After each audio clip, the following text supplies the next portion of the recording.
A história começa com um cara que acorda e se surpreende ao ver que suas mãos estão minúsculas. Ele olha ao redor e percebe que está em uma espécie de reino gigante. A Baba Jess corre até ele preocupada que caia da janela. O nome do garoto é Vaughn e ele se desculpa. A paisagem lá fora era magnífica demais e ele ficou maravilhado com tanta beleza. A empregada fica chocada ao ouvi-lo falar assim e se pergunta onde ele aprendeu palavras tão difíceis. Ela aponta que ele tem só 2 anos e isso surpreende Vaughn. Ele é bem mais velho, então se pergunta o que está acontecendo. Ele tem memórias vagas de ter vivido ali, então se pergunta se isso é o que chamam de reencarnação. Vaughn lembra que a babá se chama Teal e o nome dele é Vaughn Nefertiti. O pai dele é o Marquês e os irmãos mais velhos são Mercer Jarde e Sesto. Teal fica impressionada com a capacidade dele de dizer todos os nomes completos, mas Vaughn só quer saber onde ele está agora. Enquanto a família toma café, vemos que todos estão tensos e sérios. Vaughan, por outro lado, não é nada como os irmãos, e as empregadas o acham adorável. Ele come os vegetais como um bom menino, e as empregadas o elogiam por mastigar tão bem. Elas o adoram, então Vaughn se sente um VIP num tipo de clube de anfitriãs. Vaughn então deixa as brincadeiras de lado para analisar a situação. Parece que ele renasceu neste novo mundo, mas suas memórias do tempo no Japão ainda estão intactas. Vemos o quão sério o Marquês é ao perguntar a Jade o que ele vai estudar hoje. Jade responde na hora que aprenderá magia de fogo e formações de batalha. O Marquês faz a mesma pergunta a Sesto, que responde que estudará magia. O Marquês então se vira para Vaughn para saber o que ele fará, mas a resposta é um pouco diferente. Vaughan explica que há muitas coisas que ele não sabe, então pensou em começar estudando a cultura e história da nação. Isso choca os irmãos na hora, e o Marquês não consegue evitar rir. Ele pensou que estava mimando Vaughn, por ser o último filho de sua falecida esposa, Mira, mas fica feliz em ver que com apenas 2 anos, Vaughn já é um belo jovem. O Marquês está muito satisfeito com seu crescimento e tem certeza de que Vaughn possuirá magia de fogo poderosa como Mira e ele. O Marquês diz que o futuro da família está em boas mãos e aguarda ansiosamente a avaliação de aptidão mágica de Vaughn quando ele completar 8 anos. O Marquês então fica muito sério e declara que tem grandes esperanças em Vaughn então pensa em como a aptidão mágica de uma pessoa é muito importante neste mundo. Suas capacidades ofensivas os tornam úteis para proteger as pessoas. Então os nobres desejam uma das 4 magias elementais. Essas 4 são fogo, água, vento e terra. Aqueles com aptidão para outros tipos de magia que não se encaixam nessas 4 são vistos como uma desgraça. Quanto à sua família, o Marquês e todos os irmãos de Vaughn possuem uma das 4 magias elementais. Um tempo depois, vemos que Vaughn realmente se interessou pela cultura dessa nação durante seus estudos. Ele está olhando um mapa e se pergunta se um porto próximo é o único de onde os navios podem partir. Teal diz que sim, porque monstros enormes espreitam no oceano profundo, e os navios seriam atacados se partissem de outro lugar. Vaughan não se cansa dessas novas informações, então ele se pergunta que tipo de raças existem neste mundo. Teal começa a listar todos os tipos, como elfos e anões, mas é interrompida pelas outras empregadas. Elas apontam que isso é complicado demais para uma criança de 2 anos aprender, então Teal se desculpa. Vaughan diz a ela que não tem problema, e que estava perguntando por que quer aprender tudo o que puder. Ele se interessou por outra coisa, então pediu a Teal para ensiná-lo sobre ferramentas mágicas. Teal começa explicando que cristais mágicos, gemas, além de algumas rochas e minérios, podem armazenar magia. Por isso, as pessoas podem fazer ferramentas mágicas relacionadas à sua aptidão mágica com eles. As empregadas ficam impressionadas ao ver Vaughan absorvendo tudo isso, pois ele ainda tem só 2 anos. Nisso, a pequena aula é interrompida pelo mordomo Sparta.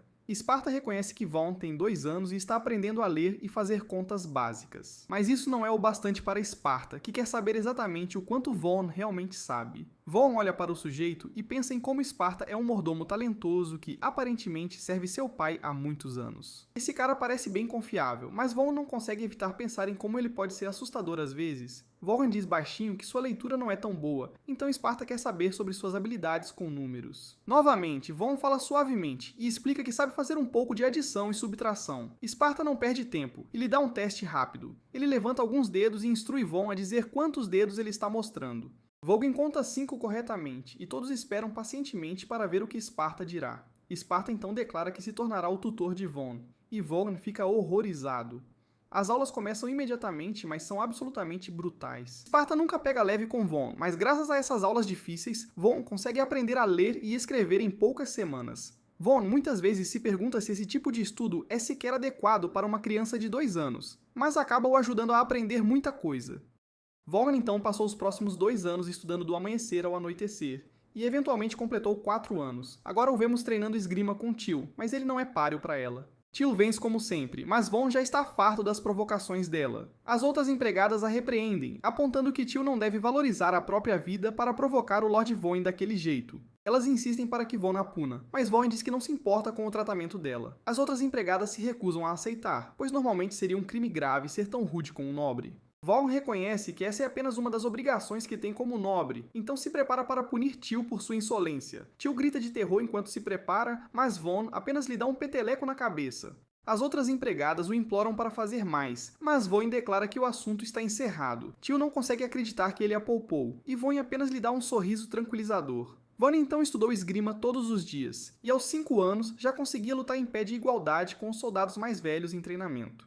Enquanto Vaughn treina com um deles, ele pensa no estilo de luta dos oponentes. Ele geralmente luta com outras crianças, então os ataques tendem a ser simplistas. A experiência de Vaughn de sua vida passada faz uma enorme diferença, então ele consegue vencer os soldados em treinamento facilmente. Depois de demolir o garoto com quem estava treinando, os outros aprendizes dizem que o Lord Vaughn é realmente incrível. Eles não conseguem acreditar que Vaughn é tão bom com a espada, além de todos os outros talentos, e o chamam de um verdadeiro prodígio. Vaughn também é muito bondoso ao ajudar o garoto a se levantar. Isso também surpreende os outros, porque, ao contrário de Jard e Sesto, Vaughn conversa com eles apesar do status inferior. Enquanto Vaughn faz uma pausa, ele é abordado pelo vice-comandante Dee. Dee olha as mãos de Vaughn e fica impressionado porque ele não tem calos. Ele pensou que Vaughn treinava espada todas as noites, então esperava que suas mãos estivessem mais ásperas, mas não é o caso. Vaughn explica que não consegue treinar esgrima tanto quanto gostaria, porque os estudos ocupam todo o seu tempo. Dee então revela que Vaughn tem estudado tanto porque foi ordenado que ele estudasse 3 vezes mais que qualquer outra pessoa. Vaughn fica chocado porque não tinha ideia, mas agora tudo faz sentido. Ele achava estranho ser o único a estudar de manhã à noite, e agora sabe o porquê. Dee presume que Vaughn preferiria aprender sobre a espada, então diz que se ele quiser treinar mais, Dee defenderá seu caso. Ele chama Esparta de cabeça de ovo, e diz que o cabeça de ovo é muito dedicado a assuntos acadêmicos. Dee não quer isso para Vaughn, então declara que ele deveria seguir o caminho da espada. Ele jura ensinar a Vaughn tudo o que sabe para que ele se torne o maior espadachim da nação. Esse cara é exagerado em tudo o que diz, mas o olhar em seus olhos diz a Vaughn que ele está falando muito sério. Vaughn o acalma explicando que, embora goste da espada, também gosta de estudar. Há pouco tempo no dia, mas Vaughn jura fazer o possível para fazer os dois. Dee aceita a decisão e diz que, no mínimo, instruirá Vaughn pessoalmente em suas aulas de espada. Vaughn fica intimidado pela determinação desse cara, então pede a Dee para pegar leve com ele no treinamento. Dee garante que sim, dizendo que não esqueceu que Vaughn ainda é uma criança. Dee está muito ansioso para ensiná-lo a lutar, então algo diz a Vaughn que o treinamento de espada será bem intenso. Vaughn acaba estando certo, pois o treinamento de Dee faz Vaughn balançar a espada centenas de vezes. Ele diz a Vaughn para fazer 100 golpes para cima e 100 golpes médios repetidamente. O treinamento é absolutamente implacável e parece nunca ter fim. Eventualmente, Vaughn encontra um momento para recuperar o fôlego e não consegue evitar chamar Dee de demônio. Dee não termina, porém, ao notar que Vaughn não está realmente fazendo nada no seu intervalo. Ele não pode permitir isso, então diz a Vaughn que ele deveria descansar em posição de agachamento em vez de usar uma cadeira. Dee está ficando bem louco, então Vaughn pensa que ele talvez não seja um demônio afinal, e sim apenas um idiota. Jess e Till então chegam para dar uma toalha ao seu herói. Vaughn reconhece que sua vida tem sido bem difícil, mas cada dia tem sido divertido desde que ele reencarnou. Enquanto olha para as pessoas ao redor, Vaughn diz que sente uma satisfação que nunca experimentou em sua vida passada. Vaughn não quer dar nada disso como garantido, então ele decide que deve aproveitar ao máximo esta vida divertida que tem neste mundo.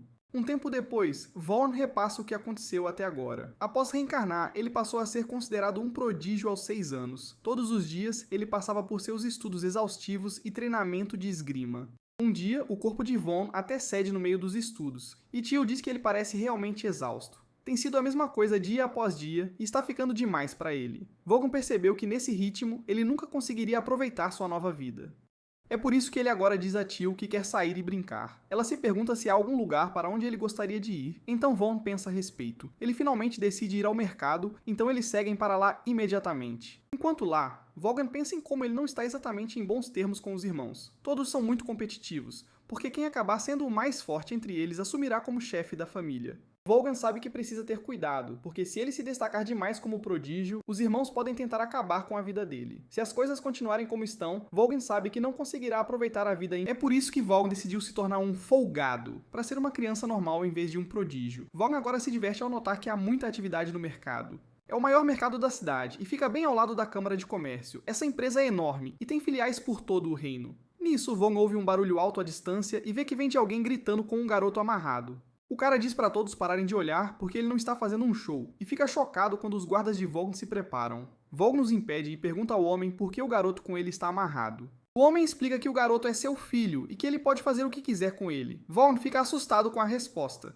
E o homem explica que está ali para vender o filho como escravo. Isso confunde Vaughn, então o tio explica como as coisas funcionam ali. Há muito tempo, famílias pobres vendem os filhos que não conseguem alimentar como escravos para conseguir dinheiro para viver.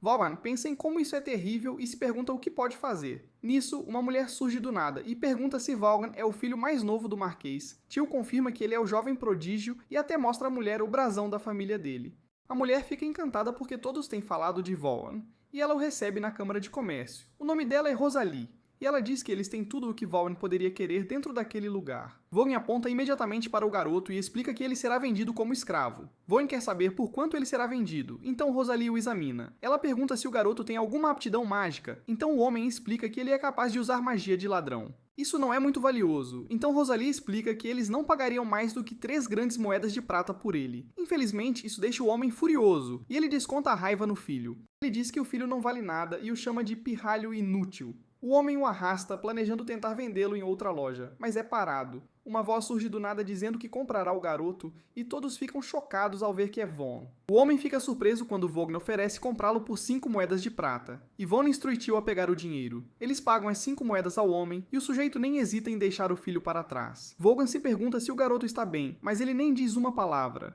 Vaughn remove a corda que o amarrava, e o garoto sai do choque. Vaughn se apresenta e o garoto revela que seu nome é Khamsin. Vaughn explica feliz que ele está livre agora, então pode ir para onde quiser. Tio fica surpresa porque pensou que Vaughn o comprou para ser escravo, mas não é nada disso. Vaughn apenas sentiu que precisava ajudar o garoto, e foi o que ele fez. Ele se pergunta se Khamsin tem para onde ir, mas novamente ele fica em silêncio. Vaughn percebe que não, então pergunta se ele gostaria de ir com eles. Os guardas de Vaughn veem um problema nisso, pois duvidam que o Marquês permita uma criança de origem desconhecida na mansão. Seria diferente se Vaughn o trouxesse como escravo, então Vaughn decide que não tem outra escolha. Ele pergunta se Khamsin se importaria, e Khamsin diz que não. Essa é uma notícia fantástica, então Vaughn diz que é hora de encontrar roupas adequadas para ele. Vaughn percebe que não é o melhor nisso, então pergunta a Rosalie se ela os ajudará. Rosalie fica feliz em ter o negócio deles, mas primeiro diz que eles devem finalizar o contrato de escravidão. Ela então pega as mãos dos dois e inicia o processo. Isso coloca um selo nas mãos de ambos e funciona como o contrato de escravidão deles. Não pode ser removido, e o selo permanecerá enquanto o contrato não for anulado. Rosalie diz que isentará a taxa do contrato porque é a primeira vez que fazem negócios, então Vaughn agradece. Rosalie fica atordoada por um momento, mas se lembra que é hora de trabalhar. Enquanto corre para começar, Rosalie não consegue acreditar que foi realmente agradecida por um nobre.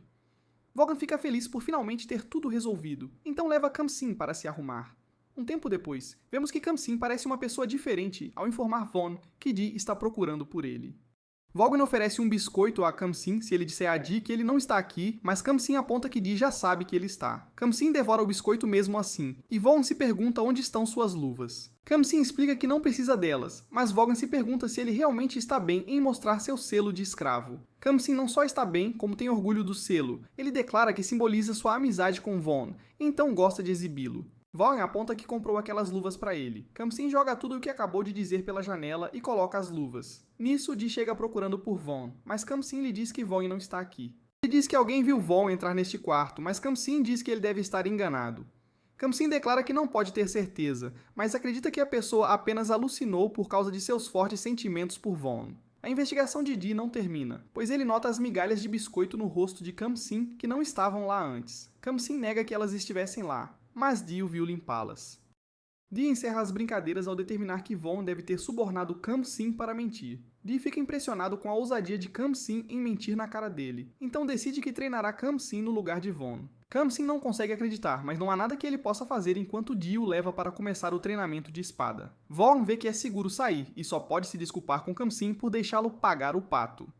Um tempo depois, vemos que o reino inteiro está falando de Vaughn. Ele finalmente completou 8 anos, o que significa que é hora de avaliar sua aptidão mágica. Todos os seus irmãos têm aptidão para magia de fogo ou vento, e todos têm certeza de que Vaughn possuirá magia de fogo. Todos estão ansiosos para ver os resultados de Vaughn e desejam o melhor para ele, porque ele é muito gentil com todos. Infelizmente, a história toma um rumo muito sombrio quando o Marquês ouve sobre os resultados do teste de aptidão de Vaughn. Revela que Vogue não tem aptidão para nenhuma das 4 magias elementais, e o Marquês fica furioso. A notícia piora ainda mais quando o Marquês é informado de que a aptidão de Vaughn é, na verdade, para a magia de produção. Vaughan fica aterrorizado com a reação do pai, e a tensão começa a preencher todo o quarto. Este é o pior resultado possível, pois o Marquês explica que a magia de produção é conhecida como o tipo mais infeliz de todos. Ela permite ao usuário criar espadas e acessórios preparando materiais e visualizando o resultado na mente. O problema é que consome muita mana, e essas coisas podem ser produzidas sem magia de qualquer forma, então a magia de produção é praticamente inútil.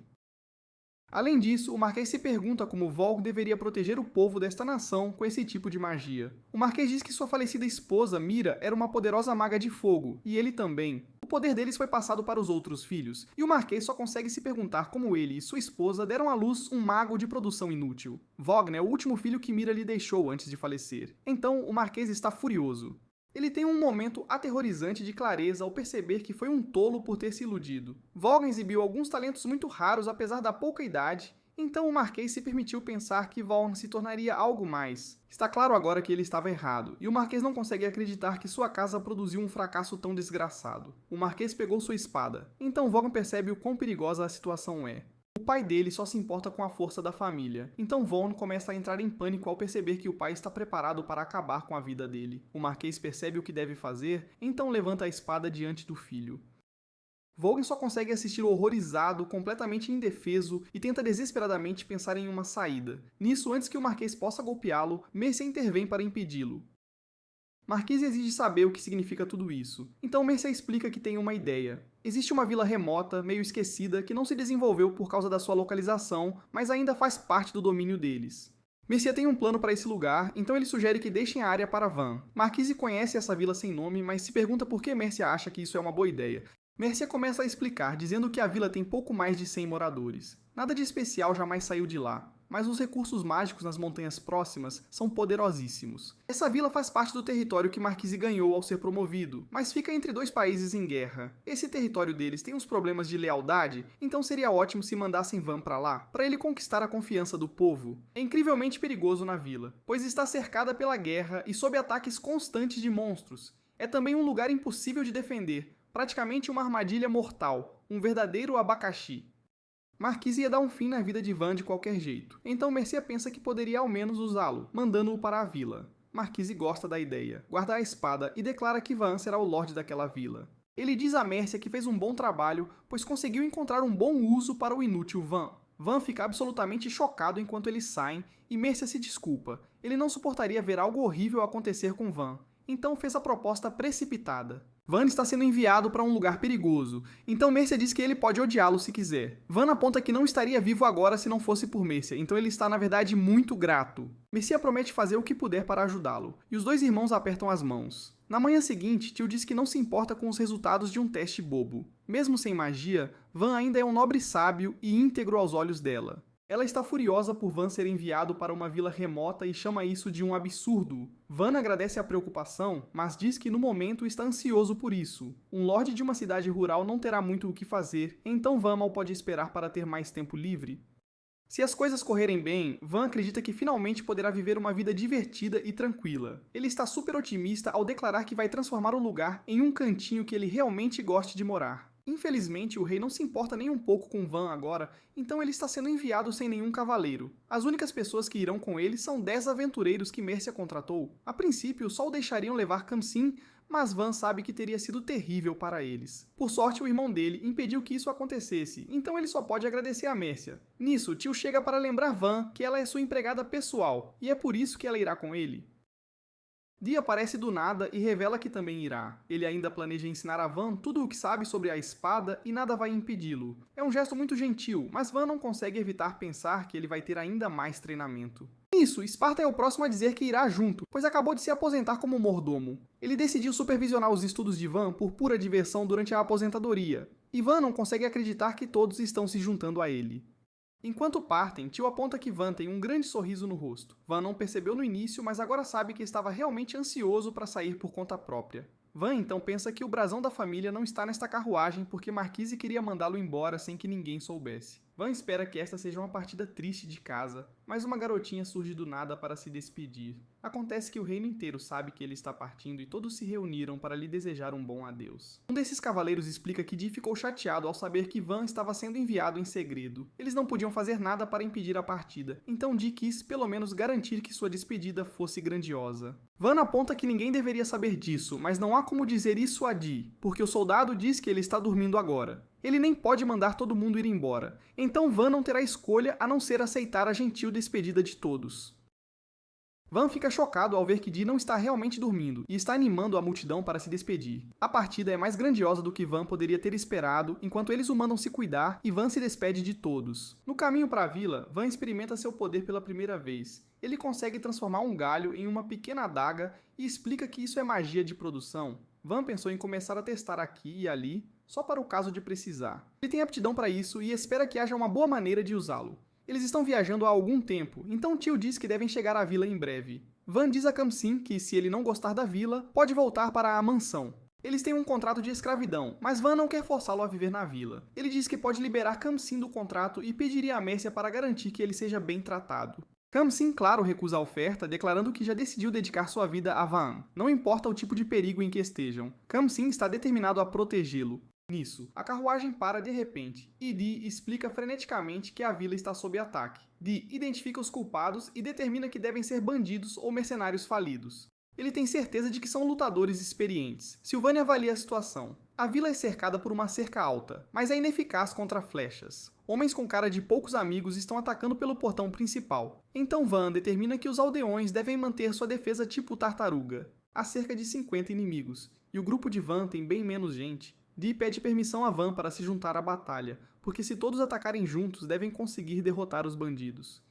Os aventureiros que Mércia contratou discordam, pois acham que é muito perigoso. O inimigo os supera em grande número e eles estariam apenas jogando suas vidas fora. Dee reconhece esse cara como Orto, o aventureiro, e diz que está ciente do perigo. Ele já sabe que terão algumas perdas, mas tem certeza de que podem afastar os bandidos. Orto aponta que os aventureiros foram contratados apenas para guardar Van até chegarem à vila, e ele nunca aceitaria uma missão que arriscasse a vida de seus camaradas. Dee não recua, explicando que esta vila é o primeiro território de Van. Os aldeões são seus primeiros cidadãos, então eles devem sacar suas espadas para protegê-los do perigo. Orto admira sua cavalaria, mas explica que isso não tem nada a ver com aventureiros como eles. Dee fica furioso, mas sabe que não pode forçá-los a lutar. Em vez disso, ele apenas pediu que pelo menos protegessem Van, e disse que podem fugir se as coisas piorarem. Orto concorda em fazer isso, mas Esparta é quem objeta agora. Se a vida de Dee for tirada em batalha, os aldeões não terão futuro, mesmo que assumam o controle. Ele diz que não podem arriscar isso, então só resta saber o que Esparta pensa que eles devem fazer. Esparta lembra a todos que, embora tenha servido como um simples mordomo na mansão, ele ainda é um mago elemental. Ele garante que podem contar com sua destreza em combate, mas os aventureiros acham difícil acreditar que esse cara possa lutar. Esparta vai direto ao ponto, explicando seu plano. Primeiro, ele criará uma parede defensiva. Ela servirá como escudo, então ele pediu aos aventureiros que disparassem ataques à distância por trás dela. Assim que o foco do inimigo estiver nos atacantes à distância, Dee e seus homens o atacarão pelo flanco. Eles estão em menor número, mas uma sequência de ataques surpresa melhorará suas chances de vitória. Van se pergunta se Esparta realmente planeja ficar para trás e lutar, então Esparta revela que este é sempre o seu plano. Se ele não agir como isca e continuar atacando por trás da parede, então Dee e seus homens perderão suas vidas à toa. Van ainda é contra, pois tem certeza de que Esparta perderá a vida em batalha, mas Esparta não vacila. Ele declara que essa é uma última chance de mostrar a força de seu velho e implora a Van que lhe permita este pedido egoísta. Van admira sua determinação, mas aponta que Esparta contribuiu muito para sua família. Van se recusa a deixar sua vida terminar em um lugar como este, e diz o mesmo para Dee e seus homens. Se perderem seu estrategista especialista, Esparta, e seu melhor lutador, Dee, então será impossível para eles desenvolverem esta terra. Se Van falhar nesta missão, ele tem certeza de que seu pai tirará sua vida. Van não pode permitir que nada disso aconteça, então ele declara que será ele quem agirá como isca. Todos ficam chocados com sua decisão, até que Tio recusa imediatamente. Ela preferiria fazer isso sozinha, e Khamsin diz a mesma coisa. Van aprecia o que eles estão tentando fazer, mas Tio é muito preciosa para ele, e ele não quer ver a vida dela acabar. O mesmo vale para Khamsin, especialmente porque ele deveria estar livre agora, curtindo a vida. Van já tomou sua decisão, então ele declara que irá com a carruagem para a batalha e atacará de frente. Assim, o resto do grupo poderá atacar à distância pelos dois flancos. Ele tenta detê-lo mais uma vez, mas Van o lembra de algo. Ele treinou esgrima com ele todos os dias, então não perderá a vida facilmente. Van diz que mesmo que perdesse a vida aqui, não consegue pensar em um fim melhor para um lorde do que sacrificar sua vida por seu povo. O discurso de Van é incrivelmente inspirador, e Orto fica completamente chocado com a determinação de Van. Orto odiou a ideia de guardar um nobre quando ouviu falar da missão pela primeira vez, porque acreditava que não havia homens bons entre a alta nobreza. Ele tinha certeza de que todos desprezavam aventureiros e plebeus, então nenhum deles valia a pena proteger. A única razão pela qual aceitou a missão foi porque queria continuar conseguindo trabalhos bem pagos da guilda, então não teve escolha. Orto ficou surpreso quando Van chegou para cumprimentar os aventureiros ao saber que seriam eles a guardá-lo. Van se apresentou educadamente e agradeceu pelo serviço. Os outros aventureiros apontaram o quão errado Orto estava ao dizer que não havia nobres bons, porque Van era claramente um jovem educado. Depois que Van partiu, os outros aventureiros ficaram aliviados ao ver que estariam guardando um garoto comum. Até Orto teve que admitir que estava errado ao perceber que nem todo nobre era igual. Van é um bom garoto, e ver o quão determinado ele é em proteger sua vila mudou a cabeça de Orto. Orto avança e diz que só desta vez confiará suas vidas a Van.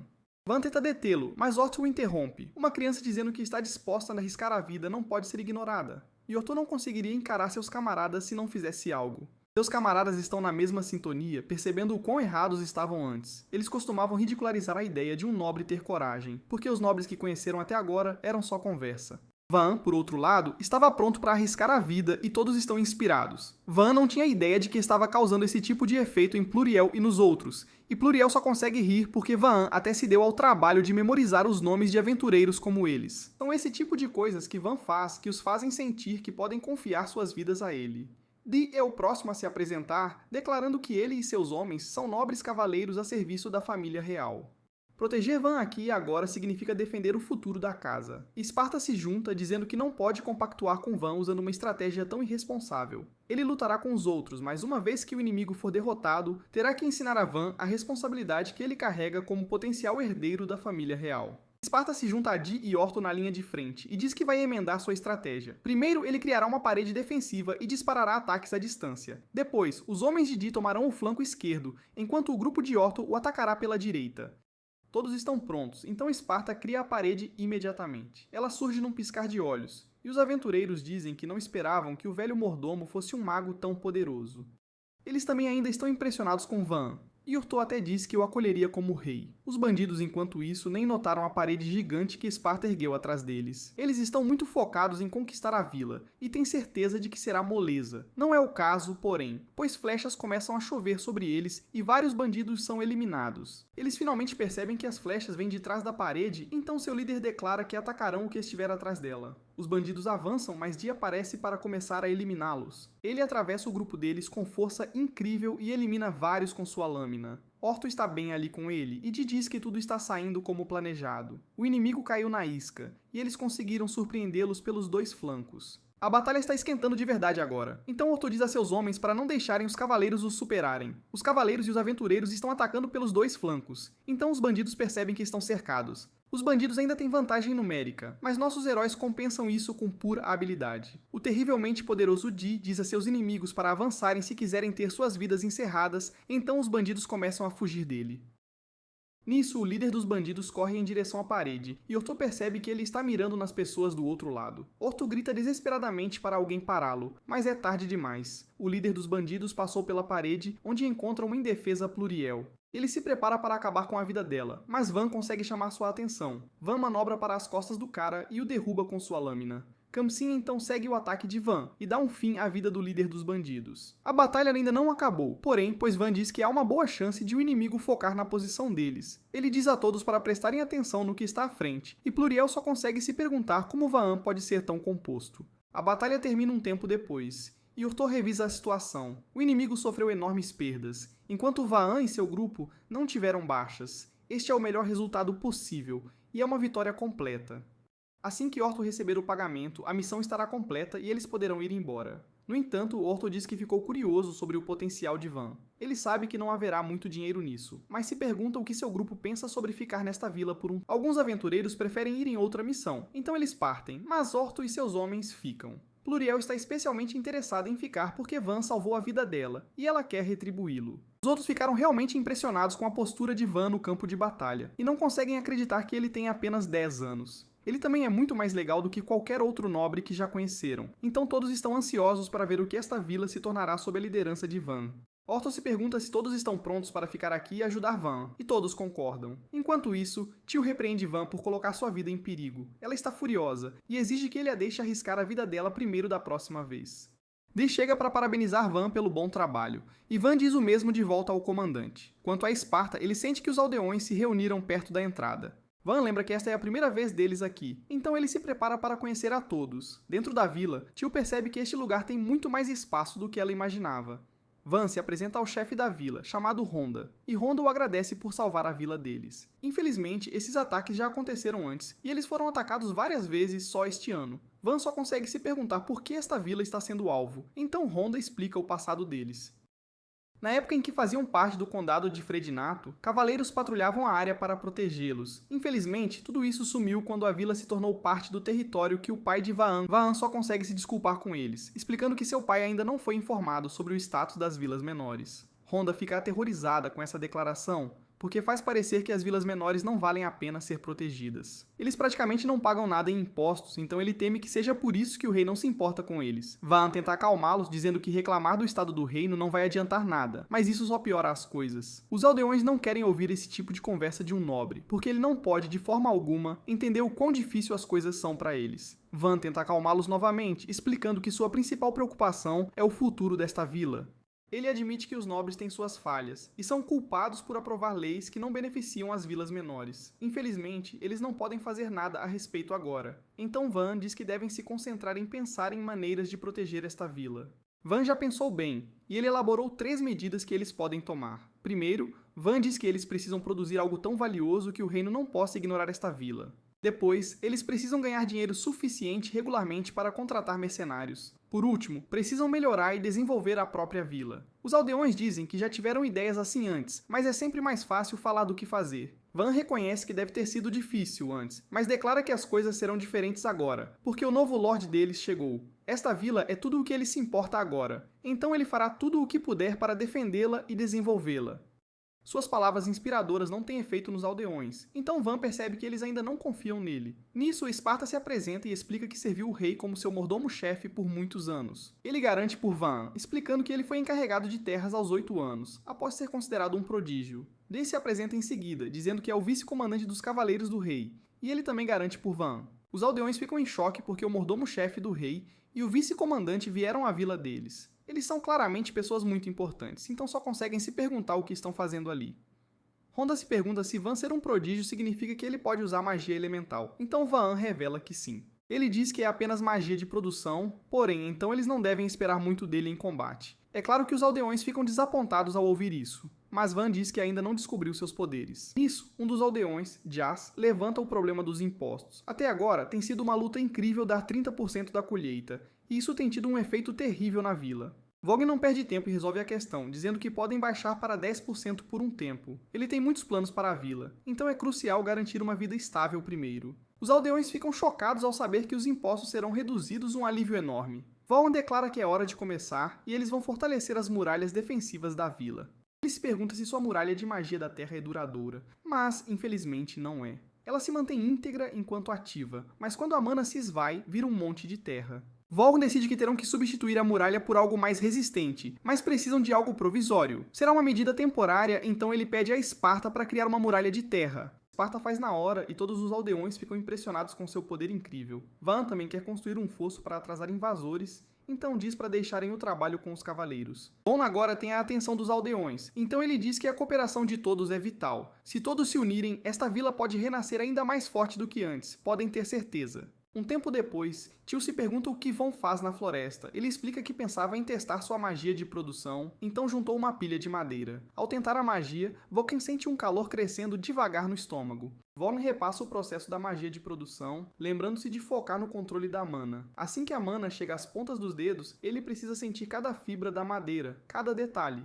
Então ele as unirá para torná-las mais fortes, como um fio trançado, antes de tecer as fibras ainda mais apertado para formar um bloco de madeira. O processo é um sucesso total. Vaughan cria o bloco, mas os outros só conseguem se perguntar o que é aquilo. Vaughan explica que é um bloco de fibra e compara a como a microfibra é feita. Infelizmente, microfibra só existe no mundo antigo dele, então os outros não fazem a menor ideia do que ele está falando. Um tempo depois, Urto aparece e fica chocado ao ver o que Van andou fazendo. Tio explica que Van fez esses blocos, e os aventureiros não conseguem deixar de notar a quantidade. Orto toca um e percebe que são mais leves e duros do que esperava. Van dá permissão para ele cortar um ao meio, mas Orto descobre que não consegue nem arranhá-lo com sua lâmina. Orto diz que golpeou forte o suficiente para cortar uma pedra, mas esse bloco que Vaughan criou é incrivelmente resistente. Nenhum deles jamais viu algo assim, e todos se perguntam se é mesmo só madeira. Vaughan está satisfeito com o que criou, e determina que esses blocos podem ser surpreendentemente úteis, quem diria. Um tempo depois, Tio se pergunta se Von já esgotou sua mana, pois ele tem criado todo tipo de armas e ferramentas. Von diz que se sente bem e não entende por que a magia de produção tem uma reputação tão ruim. Ele ouviu que o consumo de mana da magia de produção é realmente intenso. Supostamente consome tanta mana que é quase impossível para a maioria das pessoas fazer sequer uma única coisa. Vulcan ainda não conhece todo o potencial de seu poder, mas o que ele sabe é que pode criar armas facilmente. Khamsin realmente gosta da espada que Von acabou de fazer, então Von diz que ele pode ficar com ela. Khamsin promete valorizá-la para sempre e espera ansiosamente para ver o que Von lhe dará. Von entrega um machado, mas ela não fica muito animada. Vaughan se pergunta se há algo errado, então Tio diz que ela só ficou quieta porque estava hipnotizada pela beleza da arma. Vaughan percebe que ela não gostou, então pensa em fazer um belo acessório para ela depois. Naquela noite, Vaughan pensa em como seu corpo está dolorido de tanta viagem. Mal tiveram pausas, mas o pior de tudo, Vaughan não conseguiu tomar banho.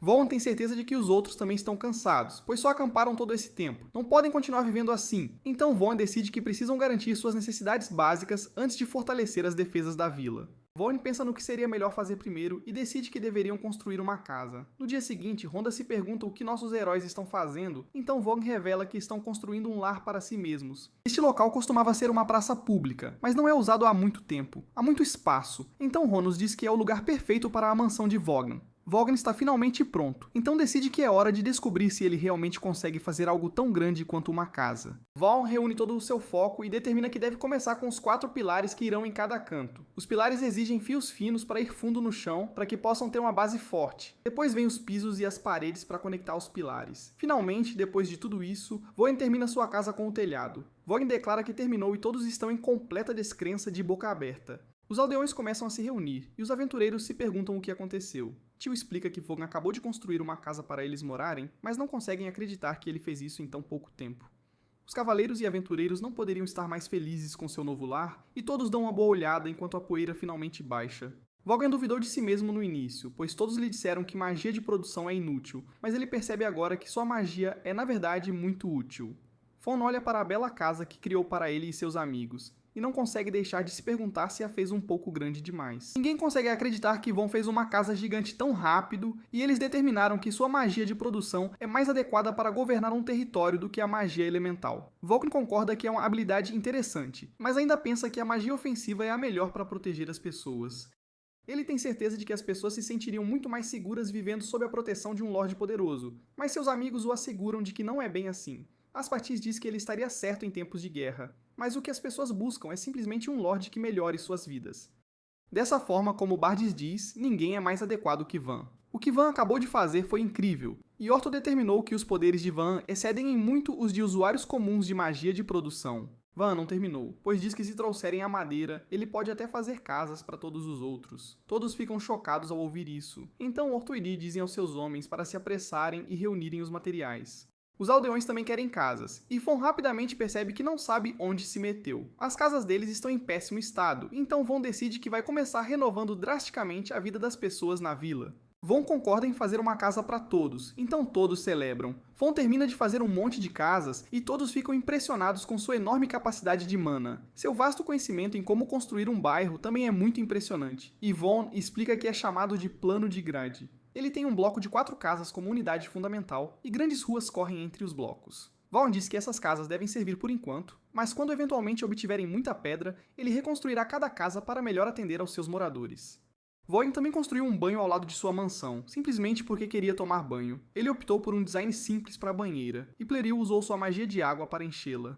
Naquela noite, depois de tomar um banho, Vogan finalmente consegue dormir numa cama boa e confortável. No dia seguinte, Von é informado de que, graças aos cavaleiros, agora tem uma trincheira ao redor da vila. Von está muito satisfeito com isso, mas seria ideal para as defesas enchê-la com água e transformá-la em um fosso.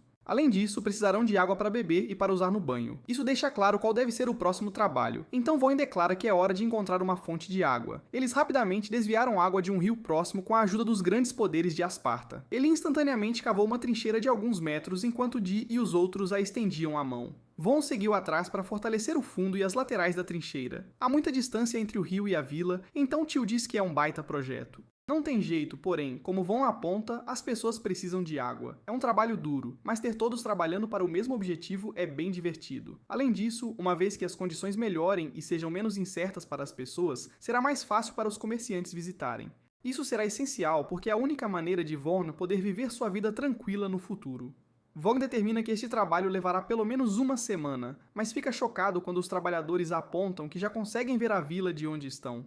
Von decide encerrar por enquanto, mas Dee diz que eles chegarão à vila em algumas horas se continuarem. Dee está ansioso para continuar trabalhando, mas Von aponta que os outros estão prontos para desmaiar de cansaço. Dee considera isso um novo tipo de treinamento, mas percebe que não pode forçar demais. No dia seguinte, Volga anuncia a todos que finalmente completaram o canal para levar a água até a vila. Ele agradece a todos pelo trabalho duro, e diz a Asparta para abrir a comporta. A água começa a fluir e todos os aldeões ficam maravilhados. O fosso ao redor da vila está completo, e agora será realmente difícil para os bandidos atacarem as muralhas da vila. Von teme que o fosso inunde quando chover, então se pergunta se deveria criar um lago atrás da vila também. Asparta acha uma boa ideia, pois esse lago poderia ser usado como um reservatório, útil durante as secas. Von faz isso em seguida, e os aldeões não conseguem acreditar que tanta coisa está acontecendo. A vila que antes não tinha cursos d'água, agora tem um lago como reservatório. Graças a Von, os aldeões não precisam mais ir ao rio todos os dias só para buscar água. O chefe o agradece, mas Von diz que não é necessário. Ele está feliz que todos tenham acesso à água agora, pois a vida será muito mais fácil para toda a vila. Naquela noite, vemos que uma garota referida como Lady Art está viajando com alguém chamado Panamera. Panamera diz que ainda é um longo caminho até uma certa vila remota, então ela diz a Art para descansar um pouco. No dia seguinte, Von termina de criar uma muralha defensiva gigante chamada Baluarte. A muralha da vila costumava ser apenas uma parede de terra, mas agora é uma construção incrível. Baluarte tem um topo largo, então os guardas podem até patrulhar em cima da muralha. Todos estão muito animados com isso, porque com um baluarte tão resistente, os aldeões podem ficar tranquilos mesmo quando os bandidos atacarem. Volgan choca a todos quando diz que não está satisfeito com isso, pois quer fazer os aldeões se sentirem ainda mais seguros. Volgan experimenta fazer algumas bestas básicas, e todos ficam chocados quando ele termina. Eles dizem que essas coisas não são nada básicas, e são super impressionantes. Van até anexou escudos na frente delas para que os guardas possam disparar flechas protegidos de ataques inimigos. Isso é realmente impressionante, e agora está claro que Van pode fazer todo tipo de coisas com sua magia de produção. A vila deles é relativamente pequena, mas Van está satisfeito porque está começando a parecer uma cidade-fortaleza. Todos concordam e dizem que meros bandidos nunca a conquistarão, não importa o quanto tentem. Dee tem certeza de que se o rei soubesse o que Van poderia fazer com seu poder, ele o teria feito chefe da casa em vez de bani-lo para esta vila remota. O rei pensou que Van era fraco, mas um olhar para o que ele fez a esta vila deixa claro que seu poder é mais do que suficiente para o combate. Dee argumentaria que Von é mais poderoso do que qualquer um, mas Esparta acredita que seu poder é melhor para a proteção. Os dois começam a discutir, mas Von os acalma. Ele diz que não devem se frustrar com suas circunstâncias. Todos eles só precisam se virar e lutar com o que têm, sem desanimar. A barriga de Jessa e Von ronca, então Tula lhes prepara uma refeição. Não foi fácil, porém, porque eles estão com poucos ingredientes. Esparta diz que a defesa da vila é importante, mas eles devem fazer algo sobre a renda regular da vila. Esta vila não tem conexões, além de alguns comerciantes que vêm aqui uma vez por mês. Vol não acha que isso precise ser uma prioridade, pois as colheitas da vila são capazes de fornecer bastante comida para todos. No entanto, Asparta aponta que eles não têm os ingredientes para fazer as sobremesas assadas doces favoritas de Von, e Von muda completamente de ideia. Não ter esses doces é horrível para ele, então Von declara que é hora de bolar algo que esta vila possa vender. Khamsin acha que deveriam vender aqueles blocos de madeira que Von pode fazer, mas Von rejeita a ideia. Vendê-los não funcionaria porque só ele pode trabalhar com eles. Todos dão suas sugestões, mas Von percebe que será difícil bolar algo único para esta vila vender. Mais tarde, Van descobre que Telenkhamsin não querem usar suas armas. Elas foram presentes de Van, então eles não querem causar nenhum dano a elas. Van aponta que eles precisam aprender a se defender com essas armas,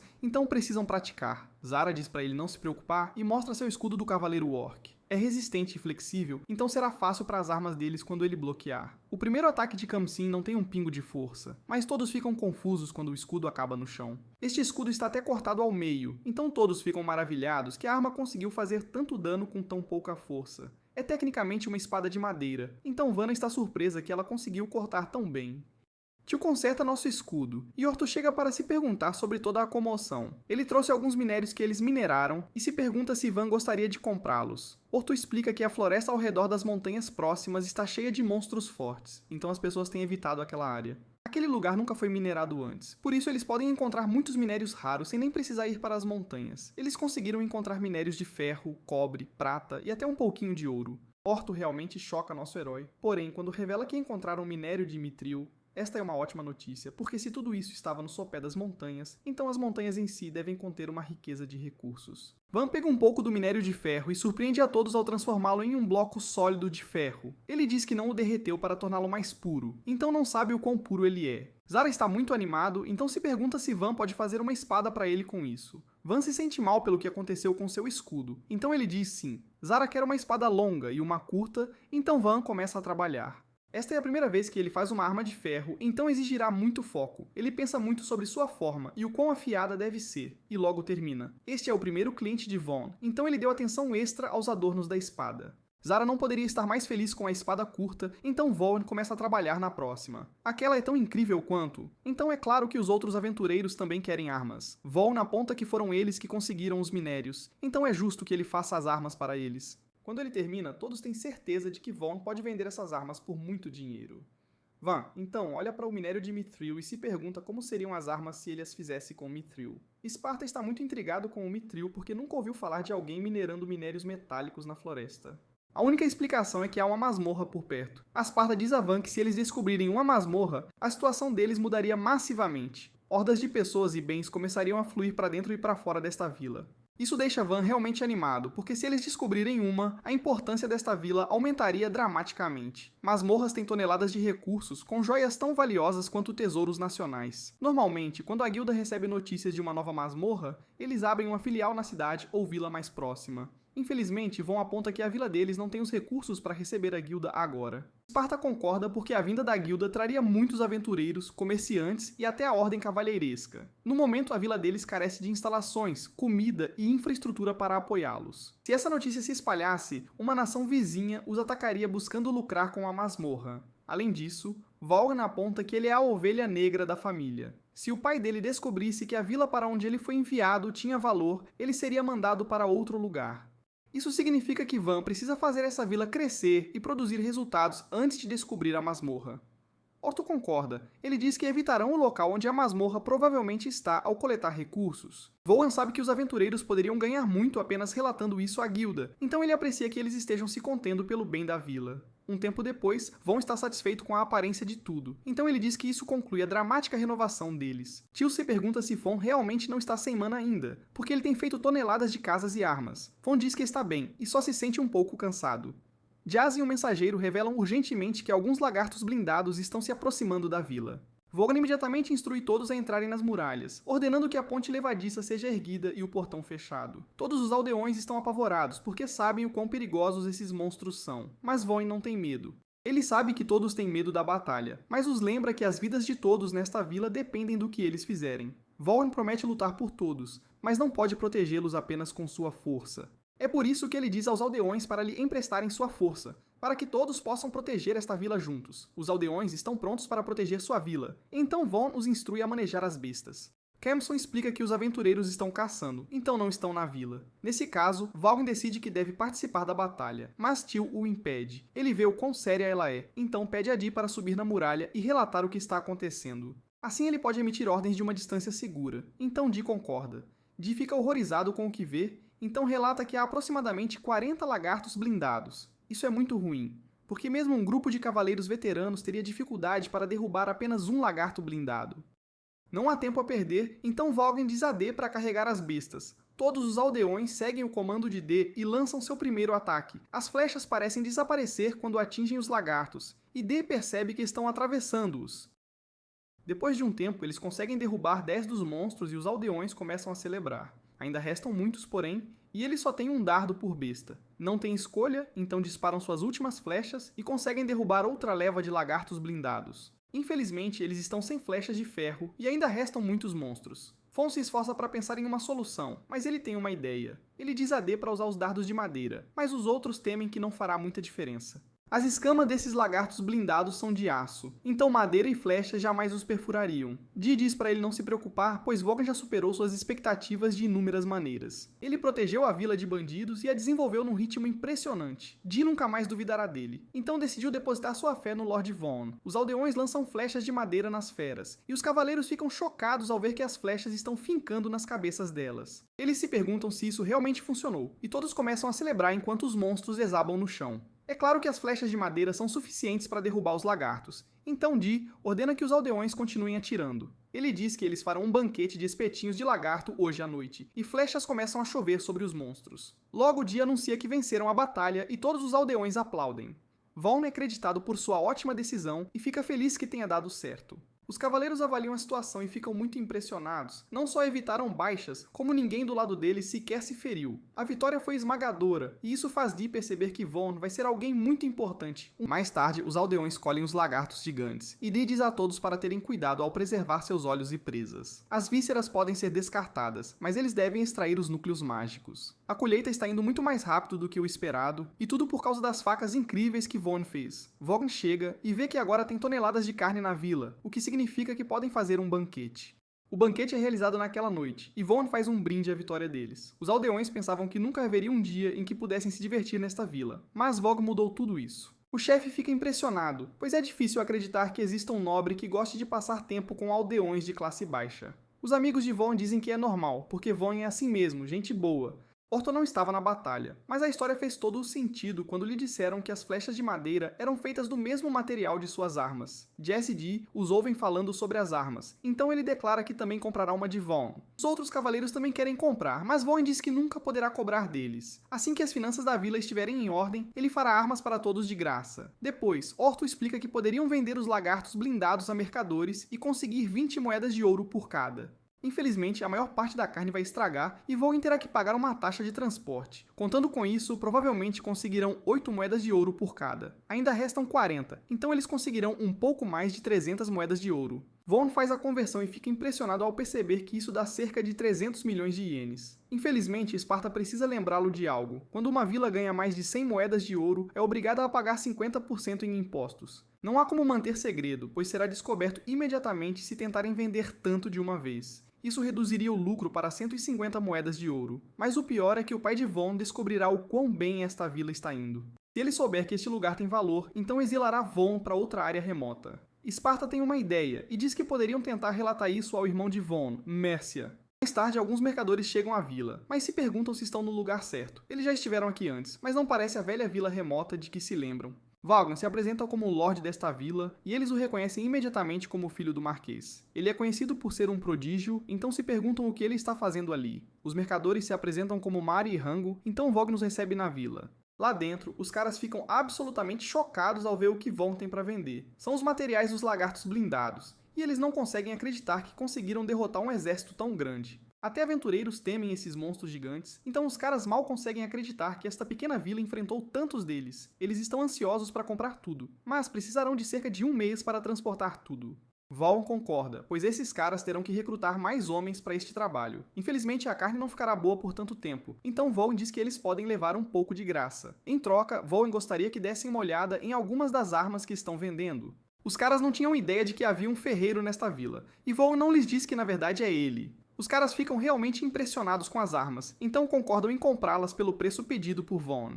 Voin vai além, perguntando se eles também promoveriam as armas, mas eles hesitam. Os caras não conseguem descrever o quão incríveis são essas armas, então não querem compartilhá-las com outros mercadores. Vogon sabe que eles só querem ter um bom lucro, então ele tem uma ideia. Ele aponta que, se venderem as armas logo fora da vila, todos descobrirão de onde elas vieram. As pessoas virão à vila procurando por elas, E isso pode ser uma boa oportunidade. É por isso que Vaughn diz que o cara deveria montar uma loja dentro da vila antes de começar a promover. Eles farão o trabalho duro de divulgar as armas e terão uma loja pronta para quem vier procurá-las. Os caras se perguntam se Vaughn realmente concordaria com isso, e ele diz que sim. Vaughn constrói a loja imediatamente e os caras ficam ainda mais impressionados. Eles tinham acabado de dizer a Vaughn como achavam que a loja deveria ser, e ele a fez num piscar de olhos.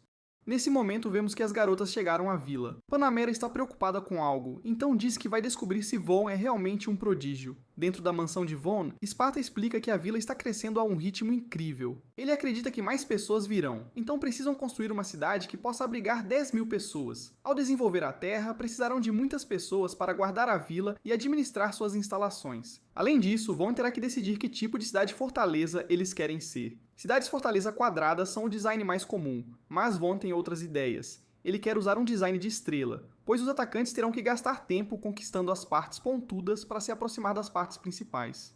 Se tentarem ignorá-las, acabarão sendo atacados de 3 ângulos diferentes. Jesse e Vaughn são informados de que um emissário do condado de Ferdinando chegou para vê-lo. Panamera se apresenta como uma cavaleira, e Art se apresenta como a filha mais nova do Conde Ferdinando. Art está aqui para prestar seus respeitos, seguindo as instruções de seu pai, então ela espera que eles se deem bem. Vaughn, no entanto, percebe que elas estão ali para avaliar o estado de seu inimigo e possivelmente conquistá-lo. Panamera fica impressionada com sua conclusão, pois ele está certo.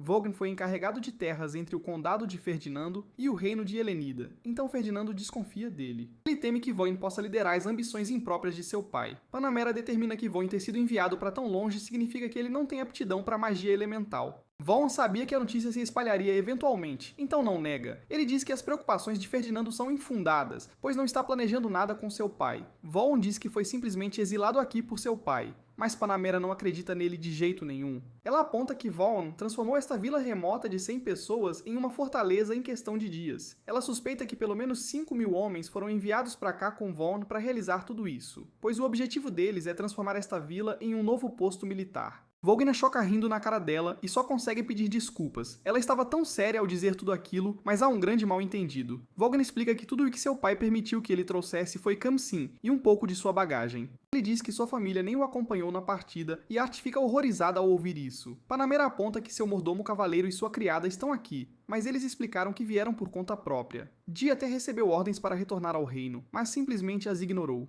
Sparta diz que está aposentado e só queria relaxar numa vila legal. Tio diz que Vaughn se importa com as pessoas mais do que ninguém, e é por isso que ela decidiu servi-lo pelo resto da vida. Panamera ainda está cética, então ela se pergunta como a vila conseguiu mudar tão rápido. Vaughn decide que seria melhor mostrar a elas, então as leva para fora. Ele diz que fará uma muralha como a que cerca a vila deles, mas Panamera não consegue acreditar.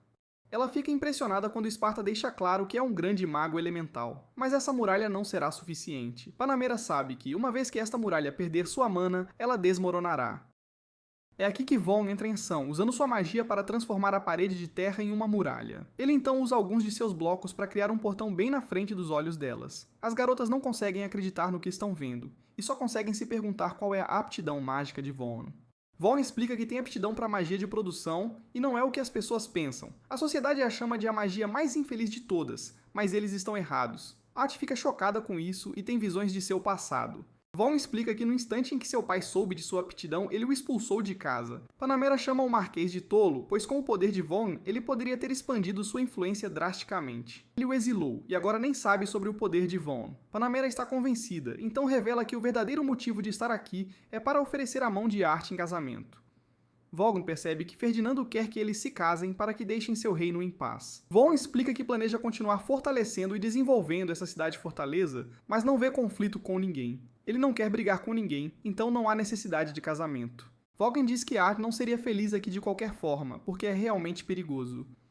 Panamera diz que veio aqui para evitar o casamento, mas seus sentimentos mudaram. Depois de conhecer Vaughn, ela o acolheria felizmente se casando com Art. Ele possui grande perspicácia e tem o poder de unir as pessoas. Ela se pergunta como Art se sente em relação a se casar com ele, e duvida que ela encontrará um homem melhor. Art realmente pensa que Vaughn é uma boa pessoa, mas ainda não sabe sobre se casar com ele. Vaughn nem sequer considerou o casamento na idade dele, então decidem adiar isso. Vaughn fica chocado quando Panamera revela que eles ficarão aqui por mais um dia, e ela está encantada em ver Vaughn agindo como um jovem pela primeira vez. Panamera pergunta se Vaughn tem um quarto extra onde possam ficar, e ambos ficam chocados quando Vaughn diz que não fará uma pousada.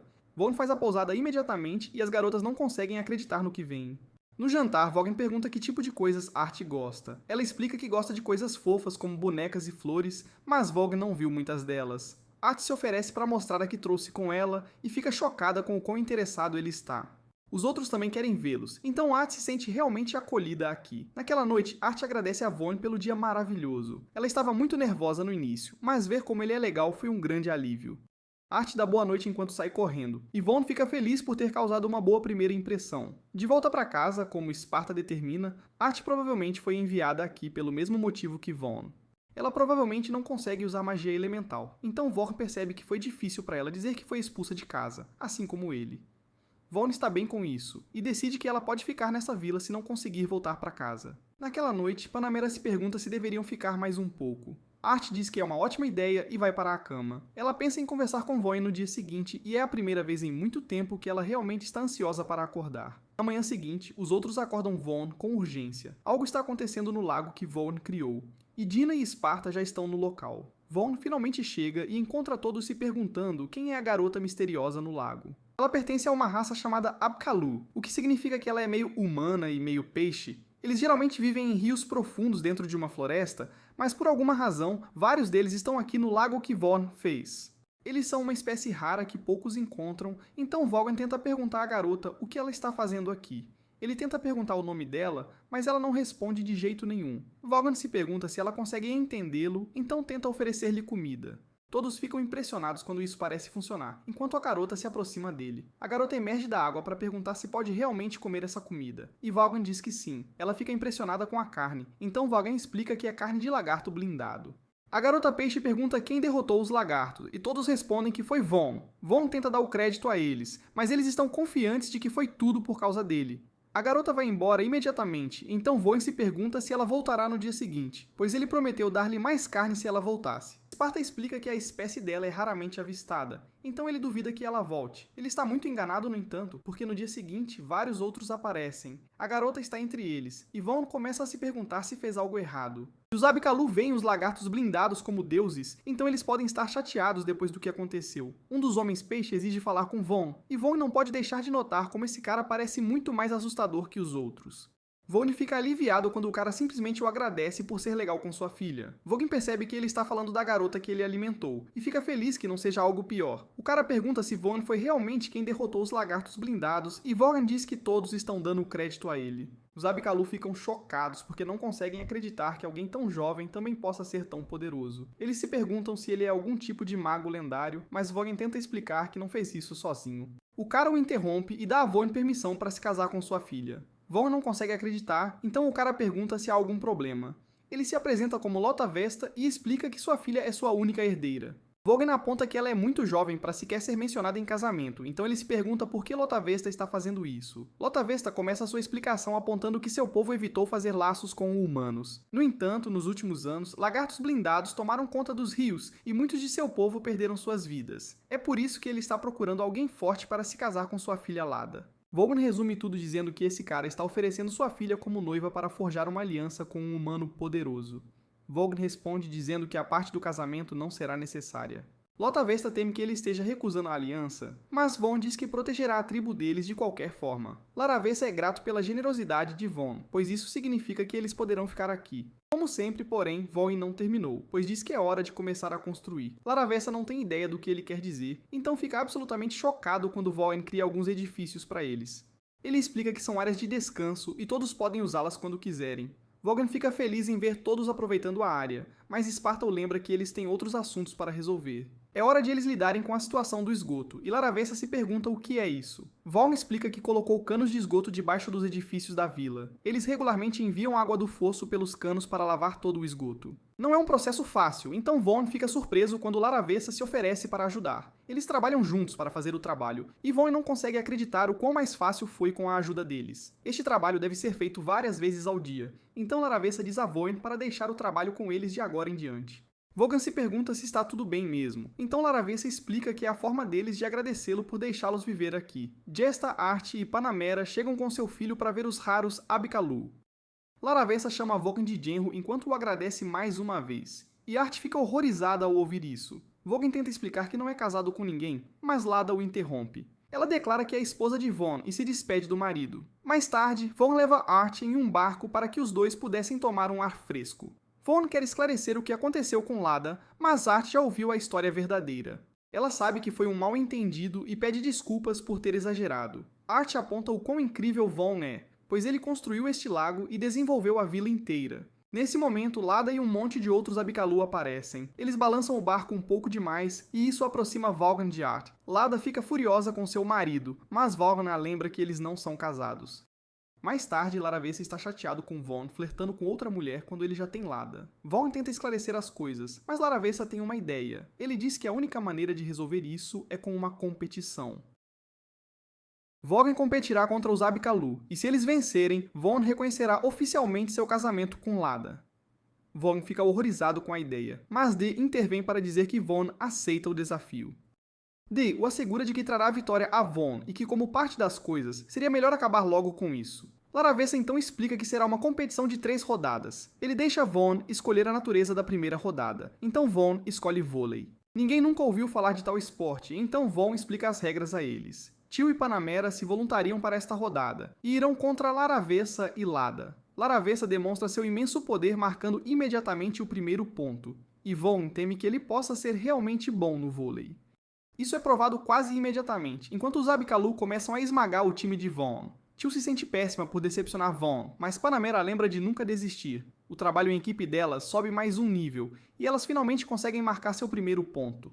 Elas declaram que a verdadeira partida começa agora, e o jogo rapidamente se intensifica. Elas conseguem se recuperar, e agora estão empatadas. Este é o match point, e isso significa que o próximo ponto vence.